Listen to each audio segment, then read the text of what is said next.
Spoštovani, spoštovane, malo si zamislite, da je 12. marec 2020, ko bi moral ta koncert se odviti v čast našega zadnjega 4. elementa, zrak. In takrat smo bili zelo srečni, da smo uspeli nekako povezati našega dragega Branka Brečka in njegovo razstavo in njegovo delo z našimi predvidenimi gosti.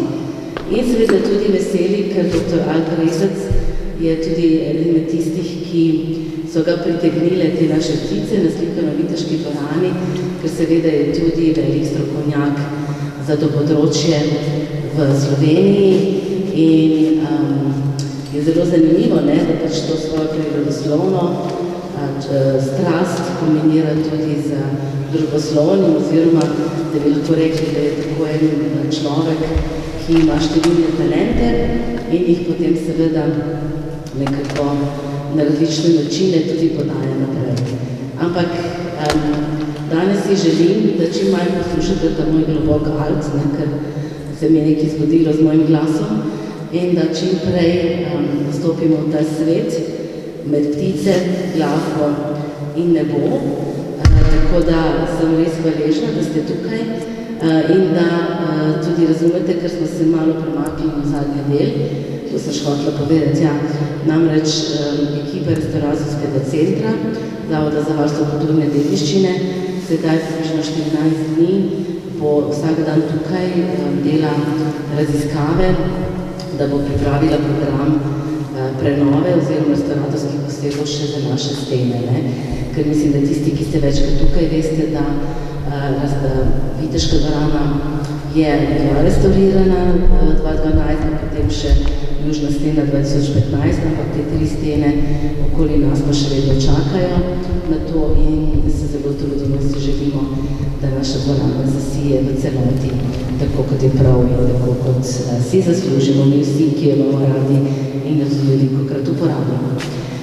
Torej, hvala za razumevanje, ker ne bo pač slika tako lepa, kot smo jo vajeni, ampak je pa ta pot, ta korak zelo pomembno, da bo kmalu spet veliko lepša. Verjamem pa, da nas to ne bo motilo in da bomo uživali v odličnem koncertu, ki so nam ga pripravili Alka Rezec, Petra Vrh Rezec in Tadej Horvat.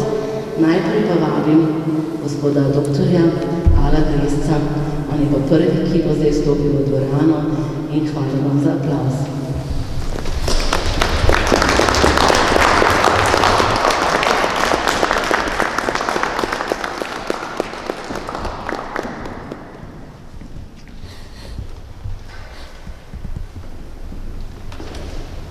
Lep pozdrav z moje strani, upam, da se dobro slišimo. Ta dvorana je tako akustična, da ne rabimo nobenih pripomočkov. No, pozdravljam vas na tukaj nenavadnem predavanju, ki bomo skušali združiti naravoslovno znanost in pa glasbo. Govorimo predvsem o pticah, ki so navdihovale ljudi, če so zgodovino, tale dvorana nam je tak lep primer tega. No, in govorili bomo predvsem, kako se ptice ženijo. Zdaj pomlad je čas, ko začnejo ptice prepevati, pride do nekega nemira med njimi, no in ljudje to doživljamo njihovo blago zvočno petje kot neko darilo narave. No, govorili bomo predvsem o razmnoževanju, ki je lastno pravzaprav vsem živim bitjem in pravzaprav poganja evolucijo, evolucijski razvoj. Vse to, kar govorimo danes o Petru, o pticah, vse to je povezano z evolucijo in z odpiranjem, tako pravimo temu procesu, kjer je preživetje in zmnoževalnost uspeh različnih posebkov različni. No in samo evolucijski zmagovalci lahko prispevajo v naslednjo generacijo. No in mi vsi tukaj zbrani smo evolucijskih zmagovalcev, oziroma potomci evolucijskih zmagovalcev. Tisti, ki niso imeli potomcev, tukaj več nobene se redko verjamem za naravne sisteme. No, čisto strokovno je razloževanje nek prenos informacije skrite v genskem zapisu na nove generacije.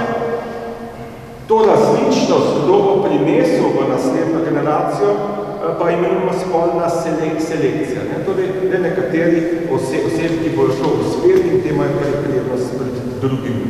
No, pri vretenčarjih imamo tak značilen primer oogamije, ker tudi med spoloma so stvari različne. Samci lahko sproducirajo veliko neomejeno spolnih celic, medtem, ko jih imajo samice malo, vendar so te zelo velike. No, že tukaj vidimo, da je vložek samcev v ta razmnoževanje precej drugačen kot samic. No, v evoluciji se je poleg tega porajala tudi skrb za zarod.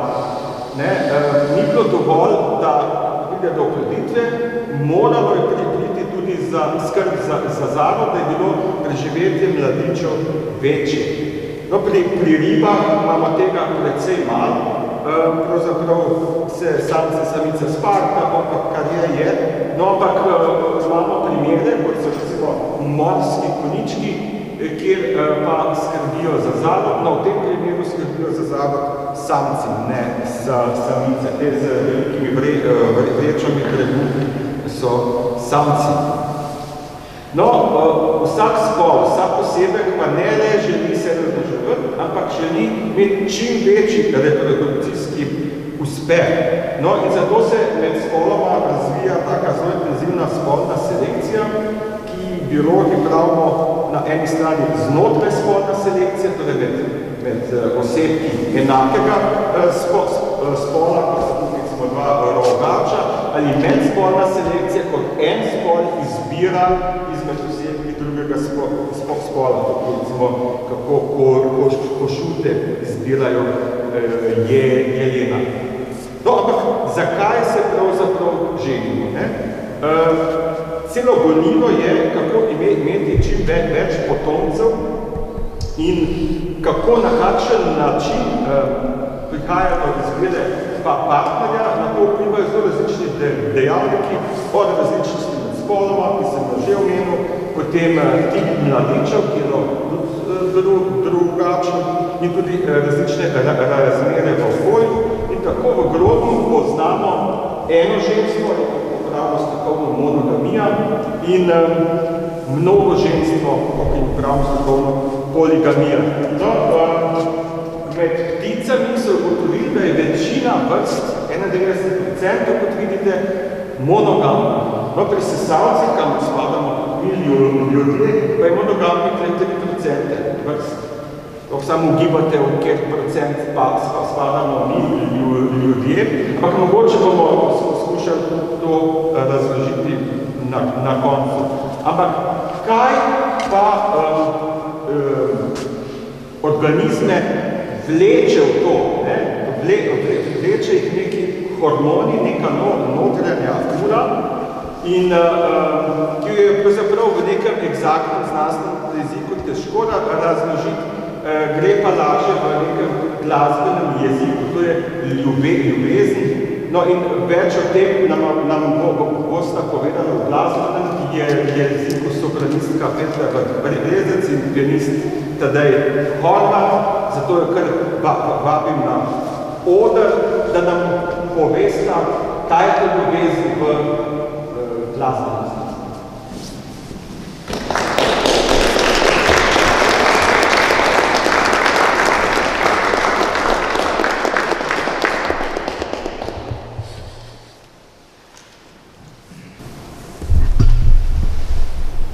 Oh,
vložek samice v razmnoževanju. Tukaj vidimo, naprimer, samico kivija, in boste videli, to je vse je jajce.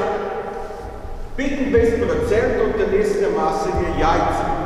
Ko da mora biti samica izredno pazljiva, s kakšnim samcem se bo parila.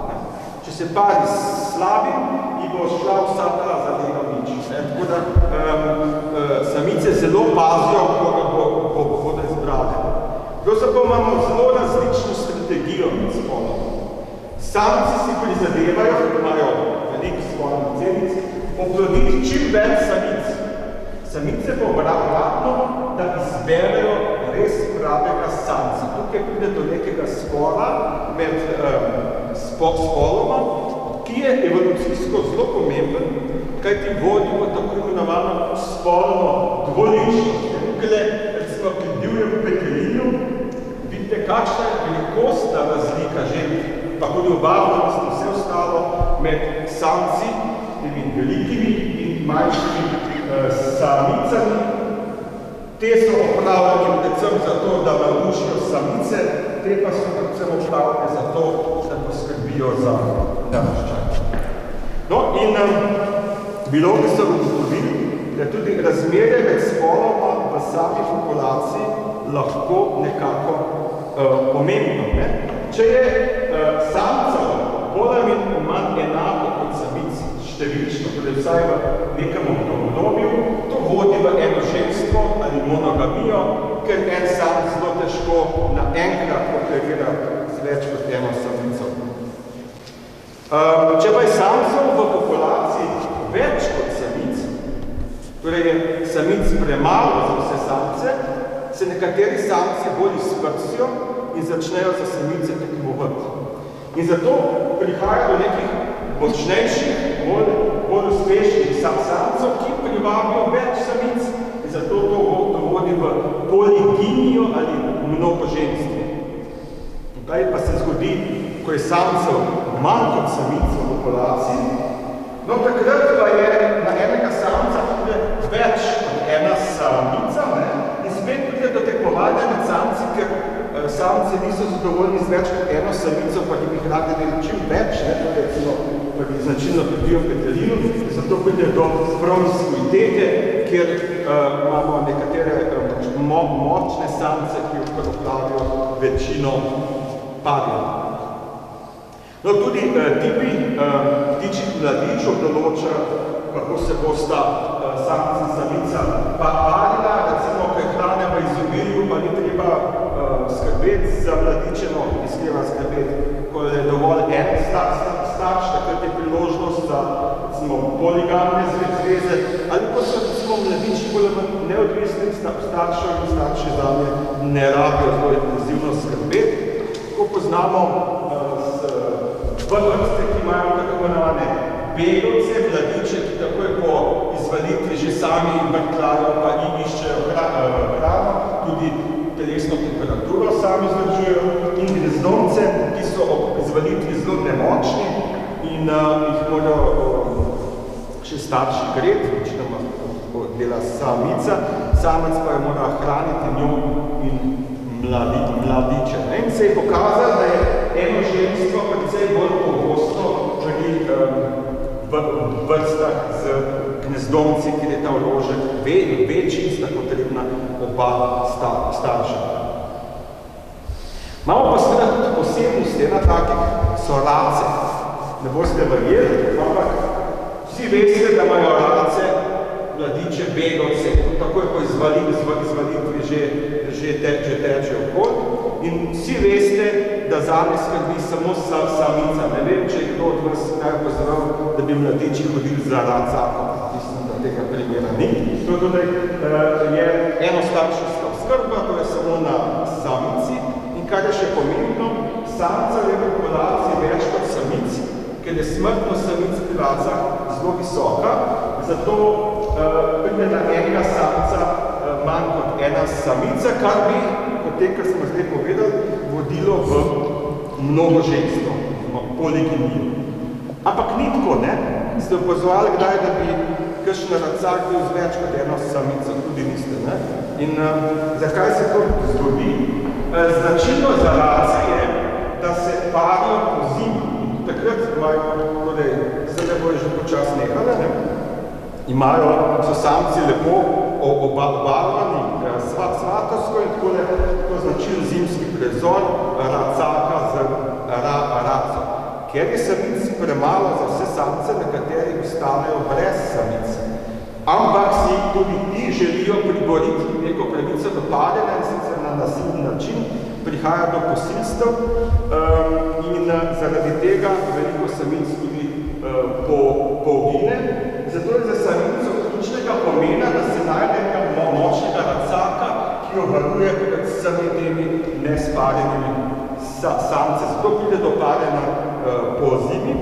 Ampak tukaj je pa trik, ne? Lahko bi tak močna racak obvaroval več samic, pa jih ne. Zakaj ne? Ker imajo samice en trik in sicer vezane so na rodno gnezdišče. Torej pomeni, da ko se združijo na teh velikih jezerih po zimi, racak ne more vedeti, če bo dobil dve samici, če bo šle na isto gnezdišče. In potem težko sledi dvema. V Sloveniji recimo se zberejo race iz Avstrije, pa z Češke, pa z Nemčije in tako naprej. In dvema slediti je nemogoče, zato sledi samo eni in zato so race monogamne. Tako da vidimo, kakšen sistem pripelje do tega. No in eno zgodbo o racaku in racah nam bosta sedaj predstavila tudi ta del.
Namenjeno vabljenju samic v večji meri.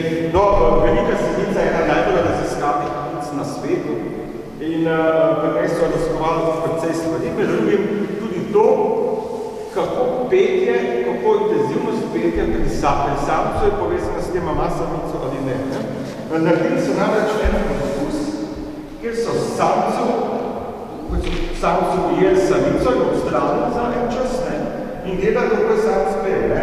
Pred petjem je bila intenzivnost petja predvsem nižja, ko imel samico, ni kot potrebe, da bi se nekako razdajal, ko je gotovo, da samica ni več, je intenziteta petja nenadoma poskočila, ker je želel, samice ni več, torej moramo pridobiti hitro novo, in začel petni, ko se mu jo vrnil, je gotovo, da je vse se zniža. Torej, vidimo, kako pomembno je petje za privabljene samic. Vendar samci petje ne uporabljajo samo za to. Pač pa tudi za odganjanje in sporočajo drugim samcem, da je tole območje njihovo in da se naj mu ne približujejo. Tukaj so pa naredili drugačen poskus.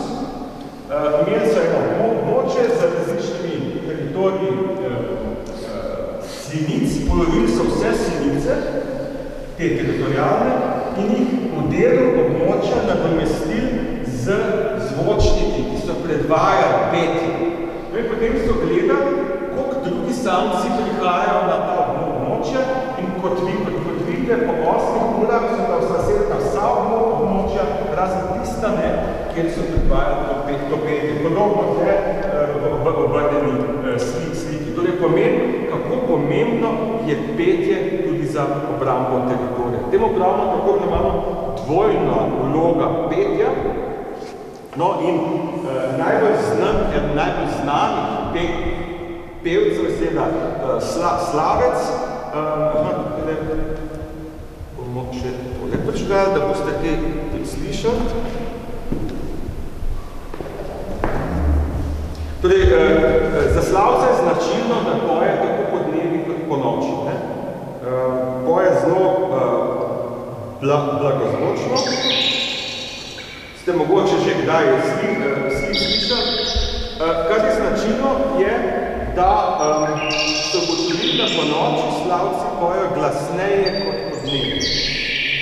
Zakaj? Po noči se samice, ki se sedijo zelo visoko, in zato, da tudi samice slišale, zato pojejo zelo glasno. Da potegnejo vse samice praktično z neba. No, po dnevi, ko se samice ne sedijo, pa pojejo tišje in to je signal ostalim samcem, da grožnja ostalim samcem v neposredni bližini, da je to območje njegovo in ga ne pusti nobeno drugemu. Torej, po dnevi se sporazumejo med sabo samci, po noči pa samci in samice. No, ta grožnja ali pa tudi ljubezenski spev je bil navdih mnogim skladateljem, med njima tudi francozu Sansenu, ki je napisal skladbo Slavec in Vrtnica, ki jo bomo slišali na tem.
največ vidic monogamnih, torej enoženstvenih, kar pomeni, da gre za neko ekskluzivno padenje dveh raznih spolnih osebkov, trdnejšo zvezo, ker je pomembna tudi skrb za uspešno vzreja mladičev. Kaj so torej vzroki za monogamno zvezo pri pticah? Najprej enakomerne razporeditev dobrin. To pomeni, da en samec ne more kontrolirati nekega organizga kupčka. V človeškem svetu bi to bili kupček denarja, v živalskem svetu pa je to hrana ali karkoli drugega, no, ker to ni mogoče, ne more biti teritorij samcev zelo različni. Potem zelo nujna je dvostarševska oskrba mladičev, da sta potrebna oba starša, da je gnezdo uspešno in pa seveda spolno razmerje, že omenjeno, ki je približno pol samci in samice. Vendar tudi pri striktno monogamnih vrstah, kakršne recimo kot celo čuk, naletimo na neke odmike od tega. Kaj se zgodi? No, pri mnogih čukih je značilno to, da imajo ločeno selitev, kar pomeni, da se samice selijo, odidejo iz mnogih čuki gnezdijo v višjih legah, po zimi, ko so ostrejše razmere, se omaknejo v bližine ali še bolj pri jugu. No, samci pa ostanejo, predvsem zato, da branijo svoja gnezdilna dupla, ki so ponavadi v pomanjkanju. No, in ko se samice vračajo, intenzivno pojejo in vključijo samice s selitve, pri čemer samice nekako samce zbirajo. Torej, malo predsedno, kdo ima boljši teritorij, k tistemu grejo in v praksi ostane četrtina samcev nespadenih, torej ne pridobijo samice, to so vsi tisti, ki jih slišite še v maju prepevati, slišite, kot celo čuko že gnezdi. No in to vodi v zelo redke, tukaj nekateri samci so to vse bolj uspešni, zelo redke poliginične zveze, mnogo ženstvene in celo poliandrične. Včasih pa neka samica lahko po dva samca. Tudi to se zgodi. Kaj to pomeni? To je mnogomoštvo. To pomeni, da oba samca skrbita za isto gnezdo. Tudi take primere so zelo redke, ampak vidimo, da tudi monogamni vrstah je tako. Tukaj se srečamo s tako imenovano socialno in genetsko monogamijo. Kaj to pomeni? Socialna pomeni, da je en samec uradno zvezan v nekem gnezditveni družini z več samicami. Genetska pa pomeni, da gre pravzaprav za monogamno par, katerih pa mladiči niso istega para. To pomeni, kako se zgodi to. Gre za neko dodatno povečevanje reprodukcijskega uspeha pri monogamnih vrstah, tudi te niso imune na to, da pomere čim večji gnezitveni uspeh. No in samci to rešujejo s pomenovanjem parjenje zunaj para ali po domače skoti čez plot, torej da se parijo še s drugimi samicami, s katerimi niso pari. No kaj pa samice? Za samice pa značilno tako imenovani gnezditveni parazitizem, da svoja jajca podtaknejo v gnezda drugih samic, ki potem skrbijo za njih. To se dogaja pri čapah, kukalicah, pri racah. No, tukaj imam en primer, sicer iz Severne Amerike, to je velika sivka, ki gnezdi v tamkajšnjih močvirjih. No, zdaj vidimo drugo samico, ki je prišla na to gnezdo in vidite, da je pravzaprav to podtikanje jajc predvsej nasilno dejanje. Samica druga želi nekako podtakniti svoje jajce v gnezdo te druge samice in poskuša nekako zriniti z gnezda, da bi tam svoje jajce odložila. Na koncu ga je tudi odložila. No, ta lastnica gnezda je v tem primeru opazila prejevano jajce v gnezda, kako se pa to ne zgodi. Zakaj samice podtikajo ta jajca? V teh močvirjih je zelo močen plenilski pritisk. V Severni Ameriki imate rakune in tako naprej, ki ta gnezda plenijo in zato, da samice si zagotovijo vsaj nekaj uspeha, vsaj nekaj mladičev preživi, podtikajo jajca še ostalim samicam, tako je potem vse zmešan. Če bi gledali genetiko enega gnezda, bi videli, da je zelo majhen del dejansko tiste samice, ki na gnezda sedi. V temu pravimo tako znotrajni vrstni parazitizem, poznamo pa tudi medvrstni. No in en od takih primerov je vsem znana kukavica, ki parazitira v gnezdih različnih vrst pevk. Zdaj bojo malo počeli začeli s svojim značilnim kuku. No, problem mlade kukavice je, da je ješča za cel zarad manjših ptic, zato mlada kukavica, ko se zvali, pomeče v vsa jajca ali pa mladiče, če so že, da sama zagotovi in prevara je še tolikšna, da pri oglašanju kukavica kar oponaša celo leglo mladičev, da so te odrasli vselki teh mačehovskih staršev čim bolj prevarani. No, kukavice sicer zelo tekmujejo, ker nekatere ptice so prepoznale že njihova jajca, zato se najboljica skozi nadaljuje in prilagajajo celo svoja jajca. Kukavica, ki se je izvalila v gnezdo, recimo taščice ali drstice v tem primeru, bo valila jajca podobna tej vrsti. In samica bo iskala samo to vrsto, včasih pa gospodine zamenjajo, da pa ne bote misliti, da je kukavica tako nemarna mati, samci se itak ne zanimajo za velike, ampak samice, ki odložijo jajce v različna gnezda, nad temi gnezdi bdijo in če pride plenilec ga napadajo. Tako da samice so vedno prisotne tudi pri kukavicah. No, in značilni kuku je bil res navdih tako ljudskim kot pevcem in prisluhnimo slovenski ljudski kukavici.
Imajo pa tudi samci svojo strategijo, da boste mislili, da imajo samo samice, kot se že premenu, imamo preklika promiskuiteta ali parimizne para ali skoki čez plot. No in to je pa povečevanje reprodukcijskega uspeha sicer monogamnih samcev, ki sicer skrbijo samo za eno gnezdo. usoden primer iz Severne Amerike, to je škrlatna lastovka. Te lastovke gnezdijo v kolonijah, takih gnezdinicah, in prvi selitve pridejo izkušeni starejši samci.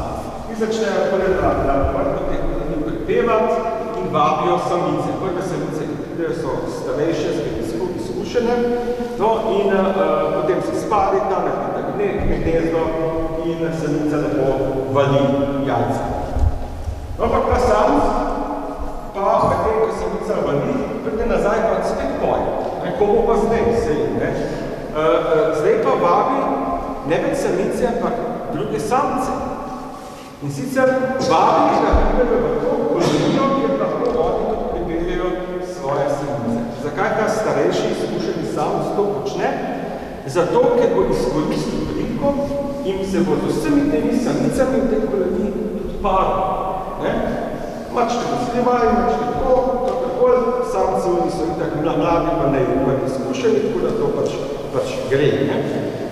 No, in kakšen je odčrto rezultat tega skoka čez plot? No, starejši samci imajo v svojem gnezdu zgojijo poprečju seveda 405 jajca, plus v drugih gnezdih dodatnih 6 jajc. Teh seveda ne skrbijo oni, pač pa tisti mladi samci. No, in skupni reprodukcijski uspeh je tako povprečju 8,1 jajce, kaj pa mlajši samci, ne 29 tretjina približno jajca njihovih gnezdnih je njihov, se ostavljajo od glavnega šefa kolonije. No, v Severni Ameriki so celo zaračunali, da kar četrtina vseh samic kopulira že na selitvi, da pridejo že sparene celo na selitvi in da je 13 do 76% vseh parjev pri pticah tudi pri monogamnih izven parov. No, zdaj pa vemo na plavo mnogo žensk, tisto res socialno. No, in pri ljudeh, pa tudi pri velikih primatih, poznamo harem. Kaj harem je?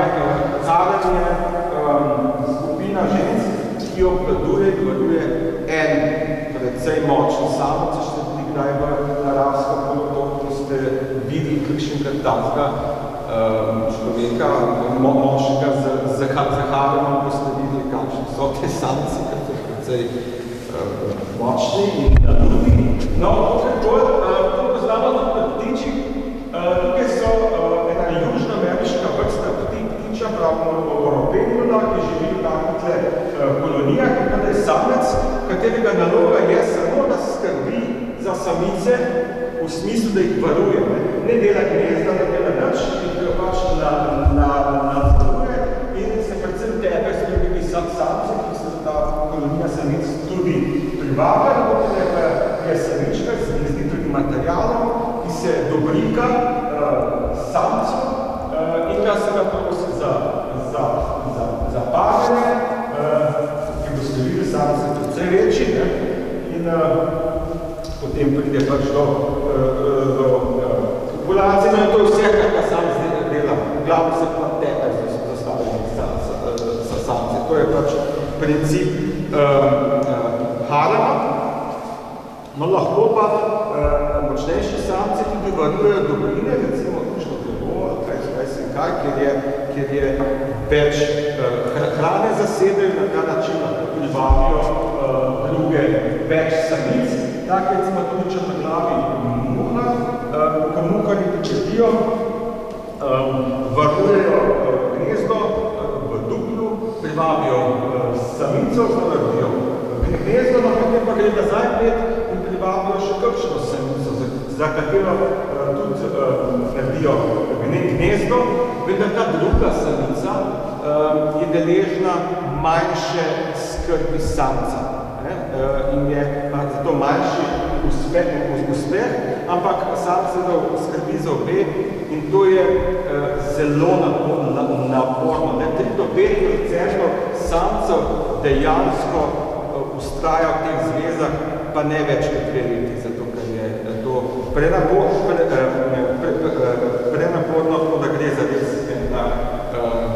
izjemnih primerov. No, zdaj bi šel pa na drugo, še bolj ekstremno je pa mnogo moštvo.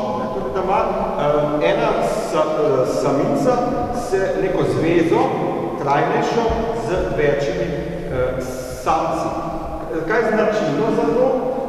Značilno je, da je tukaj so legla, velikost legla enako. Vedno 4 jajce. Zakaj je težko reči, da 4 je neka čarobna številka, vsaj je praktično, da se bolj 7, pa nekaj to 4.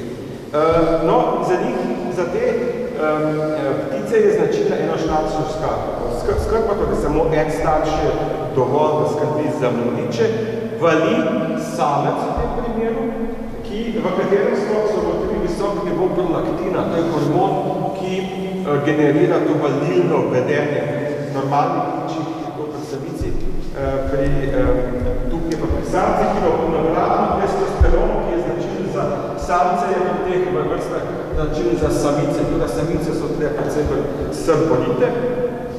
No, manj kot 1% ptičih vrst je ta primer klasične poliandrije, to je proskokljuvni liskonožec, ki živi v tundri, vidimo pa, tukaj imamo enega večji osebek, lepši, razkosnejše obarvan, tukaj pa en manjši, malo podljivo obarvan osebek in bi rekli, da to je bolj obarvan je samec, tiste pa samica, dale ne. Vendar potem, ko se parita, vidite, da je ta manjši manj gleden na vrh, kar pomeni, da je samec. In samice tukaj zelo tekmujejo za samce. No, pri teh liskonožcih po parjenju samica potem zleže leglo 4 jajc in samec jo naženi. Samica gre skrbi druge samce, ne skrbi za gnezdo, ona sam to dela, samce pa potem skrbijo in valijo jajce. Zdaj pa nekaj drugem, tudi po brežniku, pri tem in po prodniku, ki je značilna mnogozarodna poliandrija, kaj to pomeni. Samica ima več samcev in vsem hkrati zalega jajca, eno tukaj, in na koncu eno zase. Potem gre še vsem to, da imajo vsi po 4 jajca in ona tudi 4 in vsi skrbijo za svojega gnezda, tudi on. No in potem je še varovanje bibli, to je recimo pri ameriškem malem martincu. Te samice so izredno srbolite, imajo neka območja, zelo bogata s hrano, ki privabljajo svoje samce, za ta območja se samice zelo bolijo. In potem samica vsakemu samcu naredi svoje gnezdo, 4 jajc in jih potem kontrolira, kako to obiskvat. In če recimo zaradi plenilstva ali česar koli enemu samcu pač ne uspe, mu naredi novo gnezdo, tako da ima samica tle popolno kontrolo. No, višek bahavosti pa je promiskuiteta. Tukaj pa se lahko pari več samcev se zveže v neko krajšo zvezo, ki je ponavadi traja samo za čisto parjena, zelo kratko, in več samic. Kaj je značilno za to? Samce so precej ne brali nobenih virov, potem ne brali nobenih samice, potem se pari z vsako plodno samico, mu je čisto vse, kar je to sam da je, ne skrbi za mladiče, ampak tekmujejo za samice, za naklonjenost samic, s kazanjem neke možatosti do osebnih kvalitet, ki jih samice zelo natančno cenijo. No, kaj pa samice? Samice so zelo skrbne matere za naraščaj, vendar hodijo na ta tako na rastišča, kjer izbirajo te samce, jih primerjajo med sabo, tako naprej. Zelo tako daleč gre, da mlajše samice, ki so manj izkušene, gledajo, v katerem samcu je več samic in se tam postavijo v vrsto. Ne grejo eno, da z roba, ampak vse na enega, ne zato, ker vejo, tale pa je nekaj vredno. No, in samci s tem dvojnim razkazovanjem v nekem paritvenem obdobju pač privabljajo te samice. Ta privabljajo so lahko samodarska, tukaj je največji fazan na svetu, fazan Argus iz jugovzhodne Azije, ki tudi na plesišču skuša navdušiti samico. No, samica se pa predstavlja iz enega samca na drugega, potem ocen, kjer je najbolj všeč. No, lahko pa to počnejo tudi skupinsko, v tako imenovanih rastiščih, torej prelijski peterni iz Severne Amerike. Samci se tukaj zberajo, se bahajo, pretepajo, samice pa hodijo okoli in gledajo, kjer samc bi v teh biti najbolj primeren oče otrok. No, in pri tej možatosti nam pa zdaj pomagala ena zanimiva pesem, ki jo je napisal Wolfgang Amadeus Mozart, kajti ti promiskuitetni samci so pravi Don Juan. Tako da bomo pogledali, kako to gre.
No, ampak promiskuitetni samci imajo nekaj težav. Namreč, rastišče je mesto vzdrževanja samotnih samcev, kot smo že omenili, kjer poteka močno izbiranje samcev. Kaj to pomeni? To pomeni, da gre za prevladovanje močnejših. Torej, ta borba med samci na teh rastiščih je v bistvu neznanska in kakšen rezultat, recimo tukaj je primer Rušovca, da 10% samcev na rastišču popravi kar 80% vseh parov. To je zelo majhen del samcev je nagrajen s tem, z oploditvijo. Vsi ostali bolj držijo svečo. No, in kaj pomeni to? Pomeni, da je starost, izkušenost in zmožnost pomeni. Samce se na teh rastiščih zelo pretepajo, kot je primer divjega petelina, dveh samcev se krofotajo, kljuvajo in resnici na ljubo veliko samcev po teh bojih pogine. Tako da je ta borba zares srdita in promiskuiteta ni lahek posel za samce. Njih pa zelo se ne posenira, tako da morajo samice bolj lahko delo. Vsi ta slabe so pocrkali, tako da je ostane sami. Gre za to imenovano intenzivno spolno selekcijo, no nekatere vrste pa imajo drugačen sistem. To je kooperativno dvorenje pri piprah iz Južne Amerike. No tukaj en glavni samec in dva pomagača tvorijo plesalno skupino, ki takole pa samica tudi navdušeno pleše okoli njih. Samice so tako preferirane, da privolijo v parjenje samo, če imajo tak spektakl okoli, če ne bo se fakt. No in zdaj treba se vprašati, da parni se vedno glavni samec, to je razumljivo, ampak potem bo se vprašati, kaj pa tista vrata druga pa delata zraven, kaj imate v stega. To so to nekaj mata, ker včasih se vede, da vrasu samec, starejši samec spozabi in kam gre, gre sta pa ona akcijo. In kar je še bolj pomembno, te plesalne skupine so stalne, kar pomeni, da ko bo star samec enkrat pač poginil, bo eno od tega je prezel vodilno vlogo, tako da se tudi tam mladim kaj splača. No, zdaj bi pa omenil še eno bolj posebno zadevo, temu pa pravimo polidinandrija, ki pravzaprav se opravičujem, ampak slovenskega prevoda tega izraza nimam. Gre pa za polamenj nabav. Saj časno, čeprav je malo močnejša zveza med večjimi samci in večjimi samicami, ko ste rekli grupno, pa ni čisto, je mrčka drugač, se dogaja pa pri neletečih relativih, to so noj, nandu, emun in tako naprej, primer pri noju, takole samec zbere okoli sebe skupino samic. No, kar je značilno, potem se z vsemi pari, če ste rekli, kako vsa samci plešejo, in zanimivo je, da vse samice zalegajo jajca v samo gnezdo. Ne pa več, ampak pa eno samo, no, samice potem, ko upravijo svoje, odidejo, ne skrbijo za to gnezdo in si poiščejo drugega samca, kjer se zadeva ponovi. No, kaj pa samec? No, samec je pa zelo pozoren oče in on skrbi za mladiče in veste, v teh afriških savanah je plenilcev ogromno. In to je sistem, ki se je pri nojih najbolj splačal, pravzaprav, da imajo vsaj nekaj potomstva, zato samice raje razpoletijo svoje jajca med več samcev. Samci so pa kar močni, ne vem, če veste, koliko kil ima noj. Točna ideja. Približno 100 kil. To je res ogromna žival, ki lahko tudi z leva, ki je vrtca, ampak seveda kljub temu nekaj teh mladičev seveda pogine, oziroma pravzaprav ne manj dejansko ostane. No, zdaj se pa preselimo srne, ne? Nekaj smo, tukaj ne samo modro, ampak vseeno, malo si bomo razgledali, kaj pravzaprav nam ta dvorana nudi in kakšno zgodbo glede tisti, verjamem, da sami dobro poznate to dvorano in veste, kje kakšni ptiči so naslikani, ampak meni so z Posavskega muzeja prijazno poslali fotografije in sem skušal malo dognati, kakšni ptiči so tukaj narisani. Ne bomo razlagali zgodovino, ampak sem to, da je grof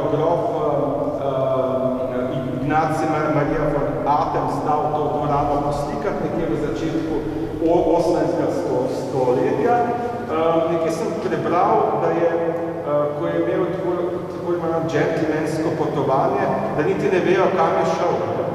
No in mogoče se sredima prav teh ptičih. No, zdaj bomo to malo si pogledali in tukaj je ena slika, mislim, na tej strani nekje vidite enega ratita, no? Njih to, ko smo se zdaj pogovarjali, noj in tako naprej, ampak kaj bi to bilo? Ali je to res noj? Ali je morda kakšen drug ratit, ne? Recimo nandur, ne? Tale je afriški, bi ga mogoče tukaj vrpeti, pričakovali, ker je Afrika na križi, potem pa je južnoameriški, ne? Obstaja še imun, ki je precej drugačen, je temen. No, ampak če primerjamo velikost, tole je noj, tole je nandur, to je pač človek, ne primerjamo, kako je ta pač velik. Torej, gre za nanduja, torej ne za noja, ampak nanduja, kar pomeni, da gre za južnoameriško vrsto. No, o tem, da je mogoče v tej dvorani naslikani kar nekaj južnoameriških vrst, sem potem sam še malo naprej raziskoval, tukaj je tam na tisti strani, sta tukaj narisani dve papige. Tele in se pokaže, da gre spet za južnoameriški vrsti. Papige so sicer razširjene po večjem delu tropskega sveta, ampak ta tala je neznansko podobna tej svetlo-rdeči aram, in pa druga bi lahko bila mali aram in spet to je Južna Amerika. Na tega nanduja zdaj poudarijo še te papige. No, pravzaprav še več, kada nisem zdaj najdel, kje je tale prizor, ki je predtem boljši jaz. Tole zgleda kot nek labod, ne? Če ga primerjali z labodom grt, ki je najpomostejši, nekak ne gre, nekak ni tako kot labod grbec, ne? Tudi ne labod pevc, ki ima sicer rumenko in ima pa rdečega. Je stvar neznansko podoben drugim vrsti, to je labodnik, ki je južnoameriška vrsta. In je morda spet nek tak motiv. No in pika na i je seveda tale kolibri, ki je mislim, da nekje tam. Kolibri živijo samo v Ameriki, druge jih ni. No, jaz sem uspel tega zelo identificirati za čilskega venenoglavnega kolibrija, ki živi spet v Južni Ameriki, ne, kolibri sicer živijo tudi v Severni Ameriki, ampak tole definitivno ni severnoameriški kolibri, pač v južnoameriški. No, in kot kaže, je morda ta slikar ali pa sam grof imel nekaj več skupnega z Južno Ameriko, kot si mislimo. Bi pa mogoče poslušati eni pesmi o pticah iz Južne Amerike. Oh,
bolj naše gore liste. No, tukaj je en izbor, ene parik, in prva spominja nekako na Mokoža, zadnjo upodobljena, torej močvirsko ptico, ki pa ni tako pogosta stališča opazovalca. Torej, to je ptica, ki se prost skriva. Potem druga vrsta je rožnati školjec. Izjemno redka ptica pri nas, pravijo, da je sem pa kaj takšen gnezdil, sicer se pojavljajo v invazijah, vendar zelo redko, to je pomeni, da je spet neka redkost. Ne? Potem še tale spominja na plazinsko kavko, morda celo vrano, ki živi samo v višjih, v gorah. Ne? To je spet neka redkost, saj stališča Brežic. Ne? Kar pomeni, da je morda bil grof, mogoče malo bolj je bila, mogoče obstajala v tem gradu celo zbirka. Značilnost tistega časa je bila, da so grofi oziroma plemiči imeli svoje zbirke, tako imenovane kabinete čudes. In iz slovenskega ozemlja poznamo nekaj zbirk, ki so se bolj ali manj ne ohranile, recimo zbirka ptic barona Židecojza ali pa barona Erdberga in tako naprej. Tako da verjetno tudi v tem času tudi sami vladarji so imeli te zbirke in to je bil nekako intelektualni ponos plemičev in te ptiči so tako dobro, če tega ne pogledati, tako dobro natančno narisani, da je skoraj neverjetno, da bi to slikar risal po spominu, pač pa je mogel imeti ptiča pred sabo, to lahko bilo samo po neki zbirki. No, če se še malo ozremo na okolje, tudi tukaj je zelo jasno podobljen veliki det, dosti natančno narisan, ali pa smrt smrtodava v letu. No, tukaj na tej sliki imamo pa tudi dve golobici, to so pravzaprav vzgojene domača oblika skalnega goloba, naravno belih golobov takih ni, ampak so jih gojili, no, in je to neka prispodoba neke brezmadežnosti na tej sliki. Seveda, golob je bil pa zelo velikrat tudi navdih različnim skladateljem, tudi Antonu Fersterju, skladatelju naše nepoznanih slovenskih oper, korinskih Slavčekov, ko smo skupili imenovamo samospevo polituje.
časih je bila verjetno precej pogosta gnezdilka rek prodišč.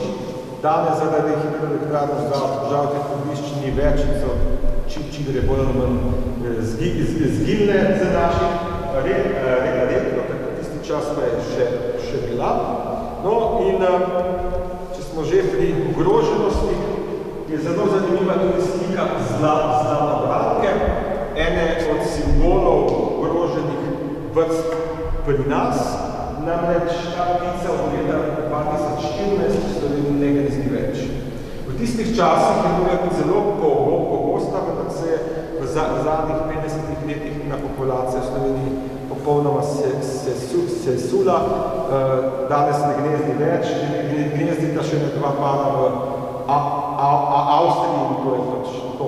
In se soočamo tudi v naših krajih z izumiranjem.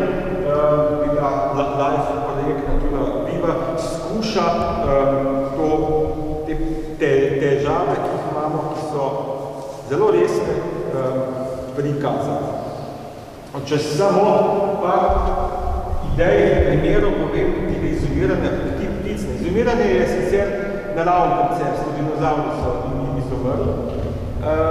In iz fosilov so nekako ocenili, da je neko naravna hitrost izumiranja ena vrsta ptice na 83 let. To je nekje normalno v evolucijskem razvoju.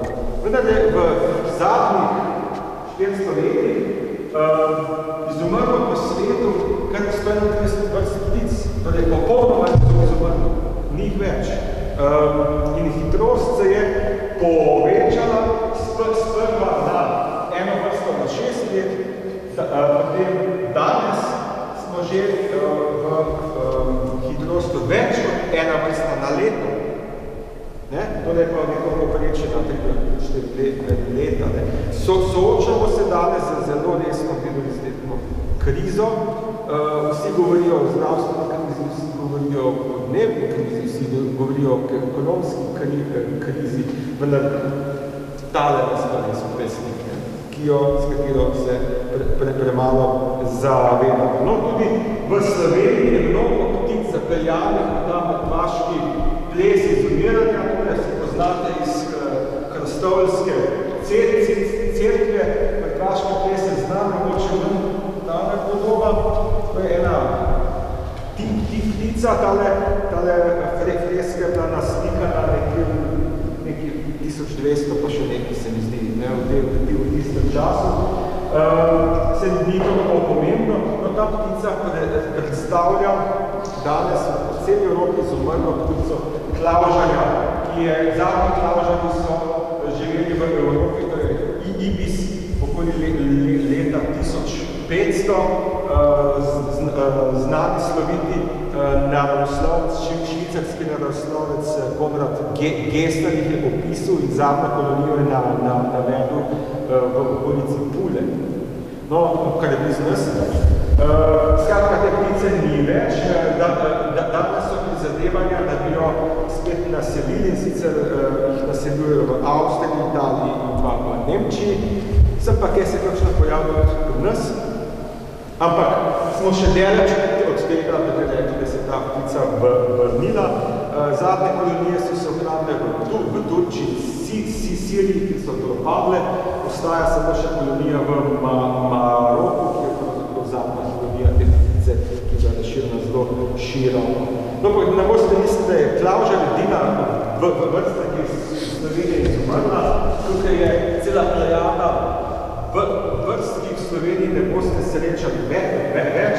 No, Margarisa se naseluje, veliki hrček, ki je izumrl nedavno tega, leta 1998, tako je bil zadnji opazovan. Tako da, pravzaprav, to so vse vrste, ki jih našim zanamcem nismo pustili. Tudi na svetu ni dosti drugače. Muzejske zbirke so vedno bolj polne z izumrlimi vrstami, torej Huja iz Nove Zelandije izumrla leta 1907, no te zbirke se ne polnijo zato, ker so muzeji tako pridni, ampak zato, ker v zunji več nič ni. Tako da je tisto, kar so v muzeju uspelo postalo, tole so samo vrste, ki so izumrle v zadnjih 100 letih na svetu in jih v naravi nikjer druge več ne boste srečali, ker smo jih izgubili za vedno.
tako pravi satelitski samci, ki so malo manjši, imajo manjše perjanice in samicam sledijo na prehnevališča in tam se skušajo z njimi pariti. Če pridejo te samci na lete, torej na rastišča, in te rasteči veliki samci takoj preženejo, tako da ne morajo z njimi konkurirati. Zdaj pravimo satelitski samci, oba tipa samcev sta genetsko določena, tudi ko se enkrat satelitski samci ne može biti rasteči in obrahljani. No, in ko so še bolj opazovali te dogodnike, so ugotovili, da obstaja še tretji tip samca. Tele moram že povedati, ja, da je različno svatosko pete, različno velikost in tip samca se ne spreminja, ki se je genetsko uravnalo, vendar še tretji tip samca, ki pa prihaja na let, na rastišča. In pravimo samični samci, zakaj? Ker so podobni samicam.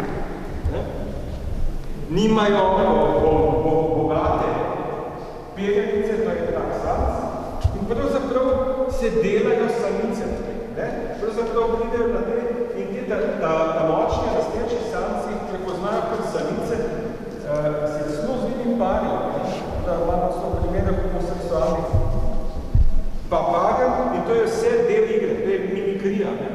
Zato, ker ti samci potem izkoristijo nepozornost teh rastečih samcev in se parijo s samicami.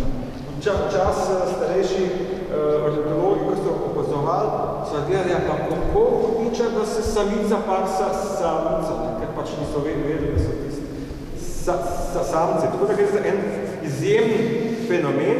V populaciji so ugotovili, da je nekaj več kot 85% teh rastečih samcev, kar pomeni, da največ paritev pravijo oni, 5-50% teh satelitskih in manj kot 1% je satelitskih, ampak še vedno ti opravljajo dovolj pare, da se obdržijo v populaciji. Pravijo tudi, da gre za nek starinski tip samca, ki se je obdržal od začetkov razvoja te vrste, potem so z evolucijo so se razvili tisti bolj razkošno obarvani samci. No, da zaključimo to predavanje z vprašanjem za začetka, kaj pa ljudje, kako se pa ljudje ženijo. Za nas je značilo samo eno žensko, vsaj za večino, obstajajo pa tudi mnogo ženstva. Ko sem že prej omenil, ko sicer ni Arabija, je Afrika, ampak tako to je. Pa kaj to pomeni? Delali so analizo družb z mnogo ženskimi zakoni, ki so v Afriki, v vzhodnji Aziji, v morskih področjih v Ameriki in so videli, koliko ženskih moških se dejansko poroči v mnogo ženskih ali enoženskih zvezi. No, pri moških in pri ženskah je enoženskih zvez bistveno več kot mnogo ženskih. Zakaj? Iz stališča močnih to pomeni predvsem velik napor. Prej sem govoril tudi o pticah, ki zdržijo samo 2 leti v taki zvezi. To pomeni, da ta moški mora tudi skrbeti za vse te, ta harem, ljudje, ki je pač harem, tudi ženske se ne odločajo, se odločajo v relativno majhnem procentu za te zveze, kjer so seveda druge ženske morda dobijo nekoliko manj pozornosti kot v ženskih zakonih. Kam bi biološko zdaj ljudi umestili ta odgovor, pa prepuščam kar vam. Tako da bi za zaključek pa še eno na to temo.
vseh, bom samo spovedala zase, da sem tako uživala, da mi je bilo izjemno lepo.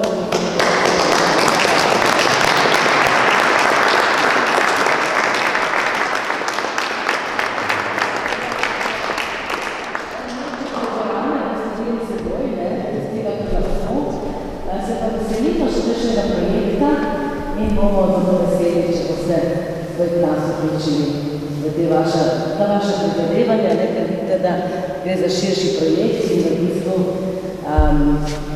skozi zelo tak, bi rekla, lep način pripovedujete izjemno pomembne stvari in to se mi zdi pa najlepše, da se različne umetnosti povežejo, različne znanje in nastane en tak lep večer.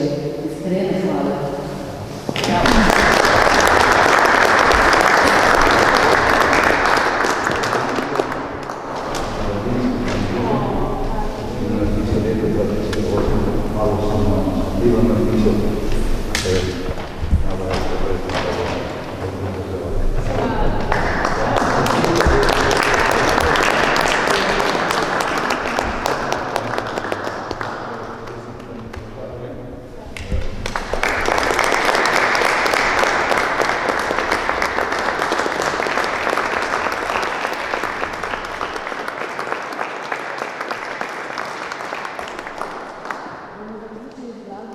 Zabla povedati, da se srečamo še na kozarčku v poročni sobi.